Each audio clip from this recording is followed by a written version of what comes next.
За хай. Өмнөх хэсэг дээр болонгууд бид нар ер нь бол ямар компьютертэй байвал ер нь бол CS тоглож болох юм. Бас ер нь бол ямар гэрүүдтэй байвал зүгээр юм. Гэрүүд ер нь бол ямар хүнтэй байдгийг тэмдэглэх бичлэгүүд үзсэн бол одоо компьютертэй болсон гэж одоо дараагийн бичлэгийг орох чинь. За энэ ч болонгууд ер нь бол CS доторх settings ер нь бол хүмүүс ямар settings-ээр тоглодгийг, ер нь чи ямар settings-ээр тоглох зүгээр үү? Дунд нь нэг хүмүүс мэдтгүү байн асууддаг юмнууд бүгд нь хариулах гэж байгаа.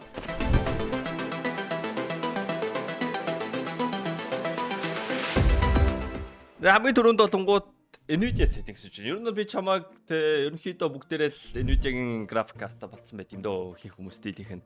Тэгээ Nvidia settings-ийн хувьд мань бол нэг айхтар юм мэдхгүй. Гэхдээ хамгийн энгийн хийдэг юмнууд гэвэл энэ хүүхдэхтэй хамтарч байгаа GG Drop баярлаа. GG Drop нь Counter-Strike тоглоом байдаг кейсүүдтэй адилхан хайрцаг нэдэг loot box аяг.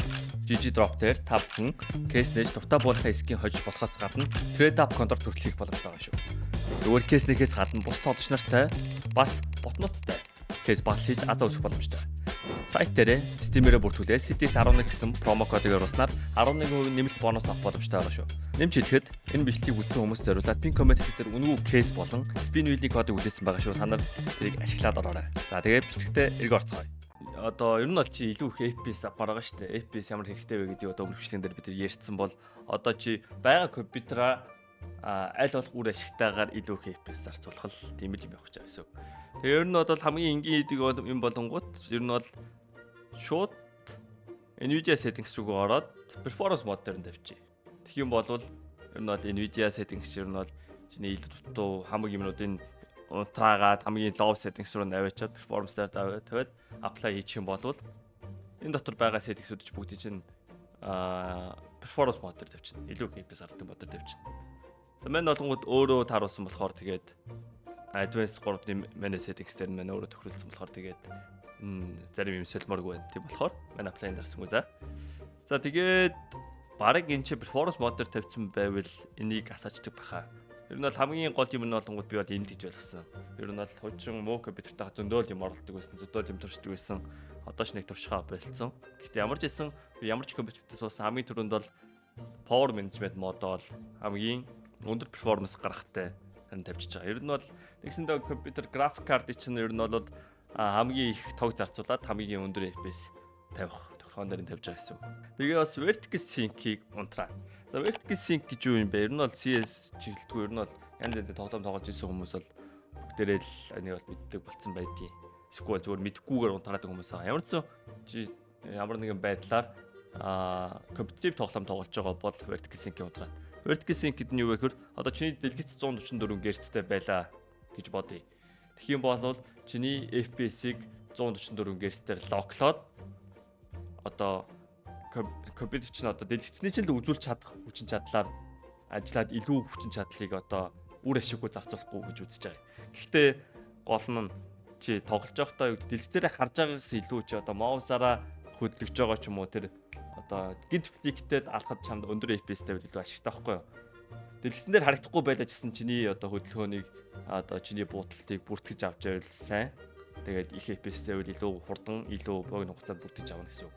Тийм болохоор vertical sync-ийг унтраачих юм бол дэлгэцний чинь герцээс үл хамааран FPS чинь 144-өөсөө давна гэсэн үг. Хүмүүс болонгууд одоо нөө 4-3 дээр тоглож байгаа. Одоо бүх одоо дэлгэц чинь 16 Hz нь 9-ийг 16 Hz нь 9 одоо тохиргоотой байгаа шүү дээ. 16 Hz нь 9 тохиргоотой байгаа. Тэнгүүт CS тоглоомууд бид нар 4-3 болгодог. Одоо нэлээд дээр үед болгоомууд илүү FPS авах гэж resolution-а багасгадаг байсан. Одоо барыг тэрэндээ дасаад 4-3 нь барыг default болсон. Ер нь бол pro тоглогчдын нэг 70-70% нь лав 4-3 дээр тоглож байгаа. Мань ч гэсэн ер нь бол 1080 дээр 16 дээр тоглодог байснаа 4-3 руу шилжээд 1 жил 2 жил болчихоо та. Тэгээ 4-3-аар болчингууд ингээ хоёр талд нь юм хар зураас хараад ирдэг. Одоо манийх нь үндсэн ашиглаж дэлгэцээж сонгоно. Тэгээ full screen дээр нь тавих юм бол ингээ хоёр тийш шахна. Тэгээ GPU scaling-гээ GPU дээр тавьчихдээ. Энэ яг чи дисплей дээр тавингууд ажилтгүй маа. Тэгээ GPU дээр тавих бол болтгүй. Тэгээд нэгсэндээ хоёр талын хар дэлгэцтэйгээ одоо байхгүй болгоод хоёр тийч ингээ дэлгэцээ сунгачж байгаа гэсэн. Тэгснээр одоо чиний одоо харах одоо хүний чинь бие нь бүдүүн болно гэсэн үг юм байна. Тийм болохоор ер нь хөвчлэн 4-3 дээр тоглолт. За эсэргээрээ бас нөгөө нэг хөдөлгөөн хурдан болчихдээ шүү. За тэгээ хүмүүс бас 144 240 Гц дэлгэц авснаа мдээгүй 60 Гц дээр яваад байдаг. нөө цаанаасаа л 244 байдаг гэж боддог байхгүй юу. Компьютер форматлчингууд дефолт тохиргоо нь ингээд байждаг. Одоо миний дэлгэц одоо 1080 дээр тавьсан 60 Гц. Чиний дэлгэцний тохиргоо чинь дэлгэцэндээ биш компьютер дотроо програмн дээр чи дэлгэцнийхаа гэрсийг харуулдаг гэсэн үг. Тэгээ дефолт нь кома форматлын дараа дандаа энэ 60 дээр очсон байна. Тэнгүүт чи одоо 240 Гц дэлгэц авчаад 60 Гц-ээр ашиглаад нэгсэндээ шал дими чи тэгээ 2 сая төгрөг үрцэн байгаа байхгүй юу. Тэгээ нэг 300 мянган төгрөгийн дэлгэцнээс ялгаагүй байгаа даа байхгүй юу. Тэгээ чи 240 ашиглахын тулд Nvidia settings дээрээ заавал 240 таруулах хэрэгтэй. Чи магадгүй таруулаагүй ч магадгүй. Таруулаагүй зөндөө юм байдаг шүү. Чи манай найзуудаас мё бас анхандаа бас ингээд 240 ашиглаж чаддгүй ингээд 60 дээрээ байлгачихсан тохиолдол байсан. За тэгээд ер нь бол энэ PC гэдэг тохирхон дээр 1080 дээр 50 гууд дээш 240 гараад байна. Тэгээ энийг apply хийнгүүт чи дэлгэц яг 240 болгоно. Тэгэл чи курсаараа хөдөлгөхөд л мэдрэгдэн заяа. Чи ингээ 240 дээр курсаараа хөдөлгөхөд 60 дээр хөдөлгөхөд үз. Тэнгүүт 60 дээр ингээд нэг тийм зураатай ингээд удааширсан юм шиг санагдсан заяа. За ингэж 240 гэр цаасаад өгөх нэ. За энэ үжээ settings гэдэг дуустаа.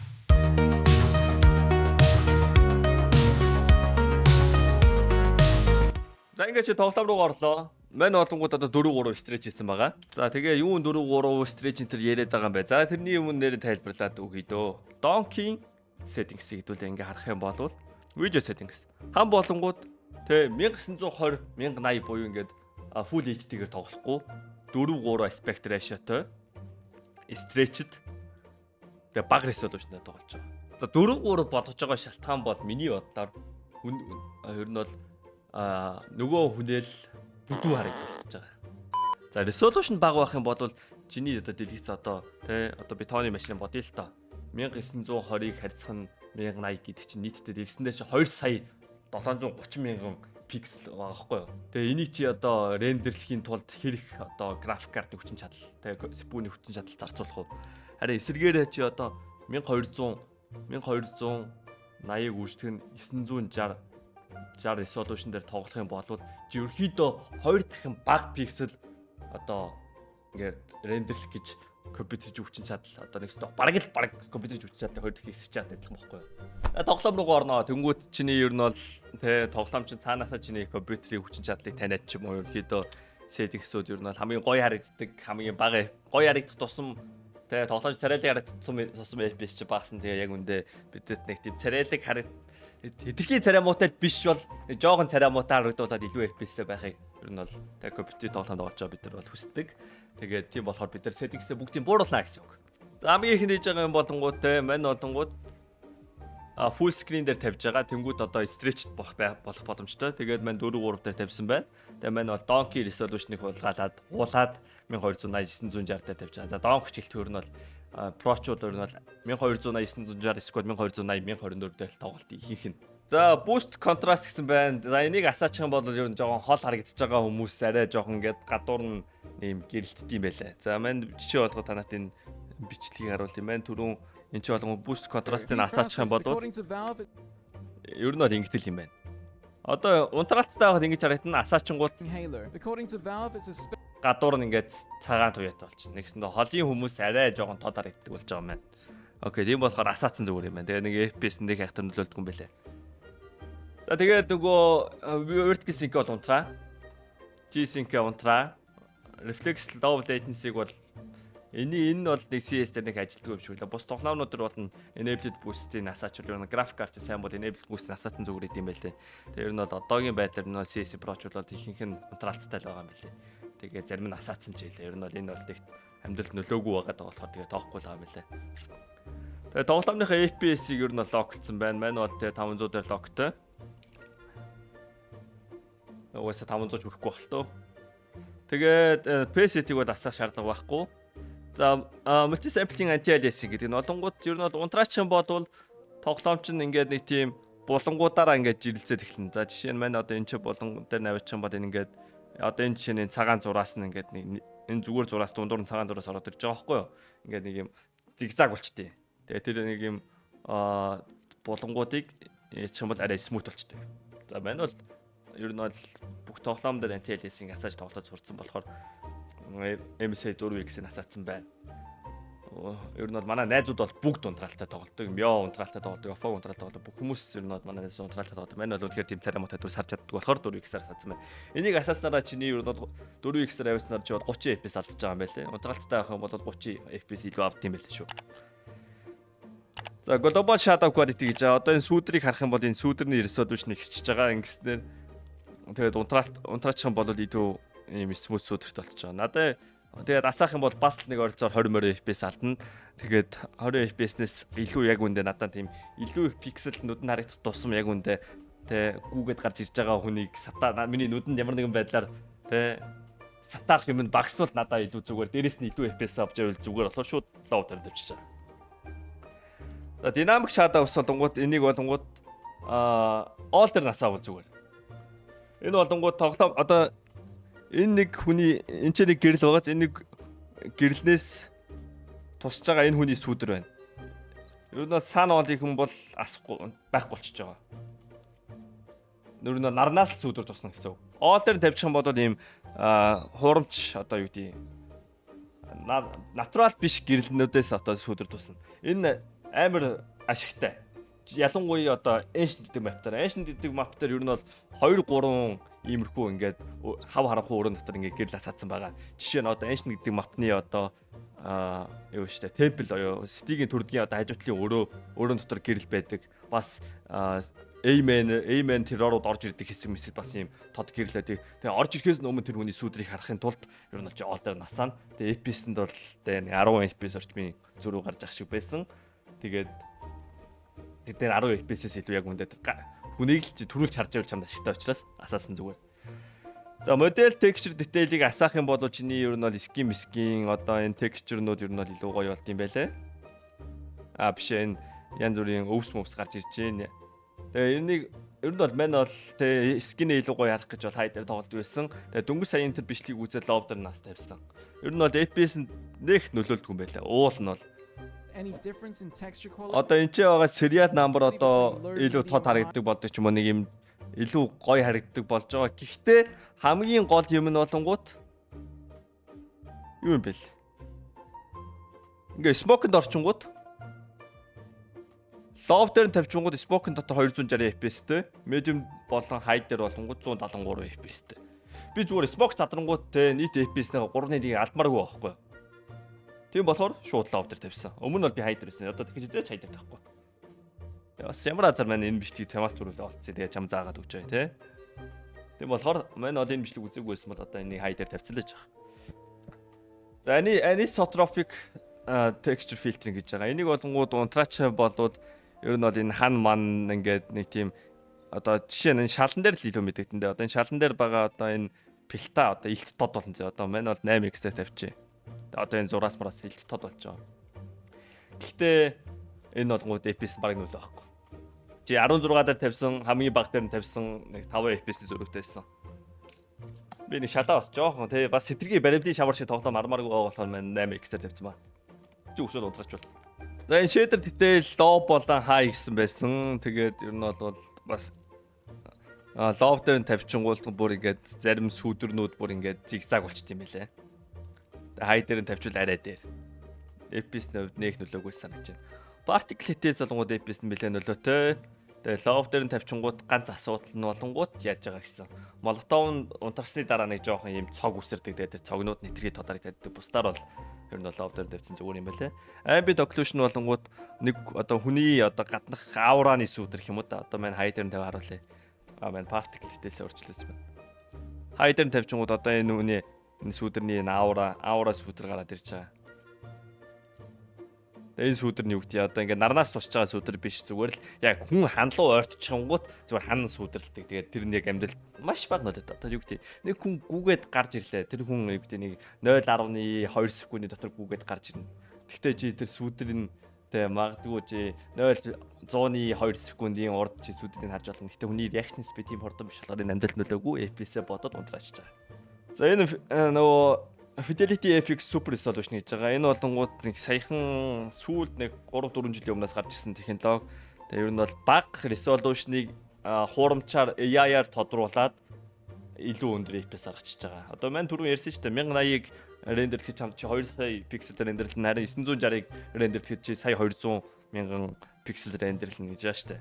Энэ нэгсэндээ жишээ нь одоо сая 200 мянган пиксел чинь рендерлчингүүтээ хуурамчаар 2 сая шиг харагдаад энэ тийм технологи. Гэхдээ чи энийг зүгээр асаагаад үзэхгүй даа. Үнэхээр царай мотор. Чи одоо ийм тоглоом тоглох юм одоо бодолтой энэ зүгээр аль ч байсан зөө ультра quality-гийн чи асаасан ч энэ үнэхээр царай муутай зөө. Зүгээр энийг бити ясаа. Зүгээр л унтраач. Disable. За тэгээд ингээл болоо. Манийх нь өгч зөвлөг бол манийх нь settings бол ийм байна. За чи хүсвэл тэгээ бүгдийг хамгийн лав дээр тавьсан ч болно. Тэгвэл илүү FPS-тэй байна. Жишээ нь одоо энэ anti-aliasing бол хүмүүсээ амар их унтраадаг. За тэгээ энэ чи юу гэдэг нөгөө өөрөө бэлтгэл тиймэр байвал одоо ингээд player-ээ дараад practice дараад мапаа сонгоод тэгээ grenade camera infinite ammo infinite war map гэдгийг насаач. Манай одоо ингээд энэ smoke шилжсэн ч smoke нэгээ дуусахгүй байгаа л байна. Тэгээс манай камераар хаагаад л да. Тэсний одоо зүүн доор smoke маань хаана буух маань харагдчихж байгаа. За саяхан сайхан бол ингэдэг. За хамгийн түрүүнд манай бол зааж өгмөр байгаа юм юу вэ гэвэл байгаас тээ. Radar scale default 0.7 дээр өгүүлүүтэй 0.6 дээр өгдөө.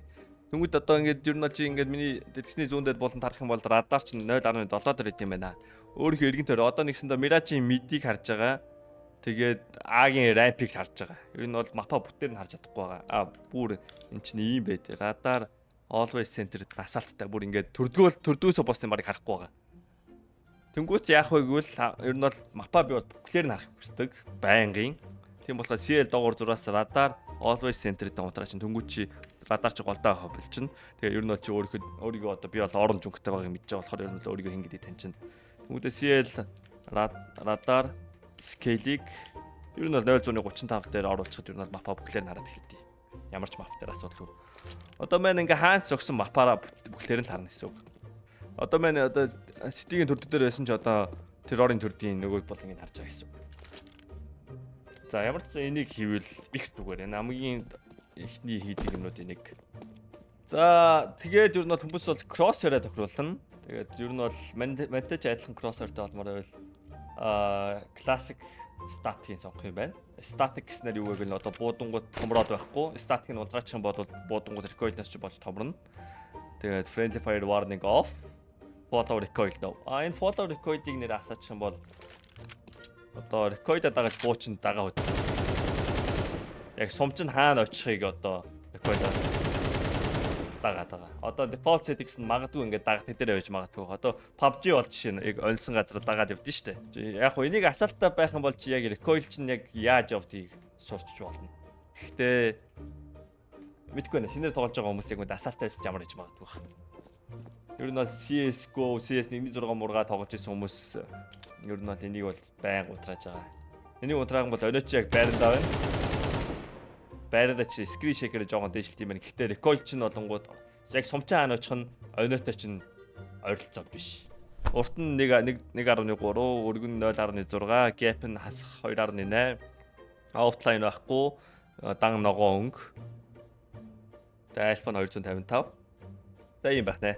Audio settings байна. За хамгийн түрүүнд audio settings руу ороод тэгээ бүх music-а унтраа. Music 0000 ер нь бол тэгээ хамгийн чухал юм чи болонгоо 10 second warning болж юм. Энэ юу вэ гэвэл одоо жишээ нь одоо bomb тавилаа гэж бодъё. Bomb тавьчаад bomb дэлбэрэхэд хамгийн сүүлийн 10 секундыг чи дуурвал мэдэх байхгүй юу? Жишээ нь одоо чи diffuse гэтгэхгүй бол 10 дуурсан бол чи очиж bomb салах гэж оролдох хэрэг байхгүй. Чи 10 секундын одоо дуу яваал эхлэх юм бол за би diffuse гэтгэхгүй буугаад save хийгээд цугтаасан дээр гэсэн. Тийм болохоор тэгээд 10 second warning ингээд асаагаад бусдын унтраач. За MVP volume асаач болно. Тэгээ яг уу маань нөгөө music гэдэгтэй болохоор MVP volume бас суулч гисэн жоон сонсож байвал те би бас мөнгөд үлдсэн байна даа сонсвол зүгээр. Тийм байна. Бас нэрээ бас хийх ёстой юмнууд санчлаа. Тэр нь юу гэнгүүт keyboard and mouse settings руу ороод одоо ингээд маань бууга гарч явж илаа. Тэ дөрвөө дарангууд гернат хардаг. Дөрвөө дараа 2 дарахуул флаш, 3 дарахуул smoke, 4 дарахуул молотоо гарч байгаа штэ. Эн чин хитрхи удаан бохч. Молотоо гаргах 4 удаа дарна гэж бодохгүй байхгүй юу? Би бол X-ээ дараад молотоо гаргаад иртий. Caps lock-о дараад smoke. За яг хуу flash-а бол 2 дараад байгаа ч. 2 дарахад бол нэг ялгаа байхгүй гэж бодож. Тэгээ гранат бол 4-1 дарж байгаа. Тэгээд энэ одоо нэгсэндээ чи нэг газар очиод caps lock-о дараад байна ингээд smoke хийж чаасан. Энийг яаж хийх юм бэ гэмүүд? Энэ keyboard mouse settings руу ороод жоохон доошлуулад эхлэнгүүт weapon keys гэж байгаа. Тэгээд энэ primary weapon чинь чиний буу 2 дахь нь гар буу melee weapon чинь 3. Тэгээд 4-өөр олонгууд нөгөө гранатуудаа хоордон циклтэн гэж байгаа байхгүй юу? Тэгээд smoke grenade дээр маань caps lock гэж тавьсан байна. Molotov cocktail incendiary grenade дээр X гэж тавьсан байна. Чи хүсвэл flashbang гэж өөр юм дээр тохируулж болно гэсэн. За ингэж ер нь бол тэрийг тохируулдаг байх нэ. Тэгээ ер нь бол энэ тохируулах нь хэрэгтэй шүү. Нам зөндөө хэрэг бол. B site нар ингээд тоглож байгаа л ингээд хүн ирж гинөө ингээд харсан. Тэ. Тэгсэн чинь нэг флаш орж ирэл цайраал гүлгнүүд гүүгээл ороод ирсэн чинь чи Молдова шитгээд ингэсээр этник хүн гүйж орж ирэл чамаг тэ техник андалаа шүү дээ. Тийм болохоор чи ингэж байж байгаа X-ээ дараал Молдовчлоо гэсэн. Окей. Тийм болохоор энэ юу бол чи өөрөө тохируулаарай. Манийх нь бол X caps lock дээр тийм. Хүмүүсийг бол mouse 4 5 mouse дээр байд юм байлээ. Жишээ нь flash батаасаа mouse 4 дээр таргалчт юм байлээ. Энэ их урууны төвчтөр дээр. Хамгийн сүүлд тэгээ зааж өгмөр байгаа юм чи одоо тоглолт эхлэхийн өмнө бэлтгэл хиймээр байгаа те. Тэнгүүт ингээд хүмүүс ингээд бэлтгэл хийдэг ингээд мапнууд хийцэн байдаг байхгүй юу? Одоо плеерүүгээ дарангууд чи энэ ч competitive deathmatch энэ төр гэдэг байдаг шүү дээ. Гэхдээ яг үндэ чи workshop гэдэг ресурс руу орвол яг бэлтгэл хийдэг мапнууд байгаа. Энд чи бол чинийх бол хоосон байгаа. Манай одоо энэ зөндөө олон мапнууд татсан байна.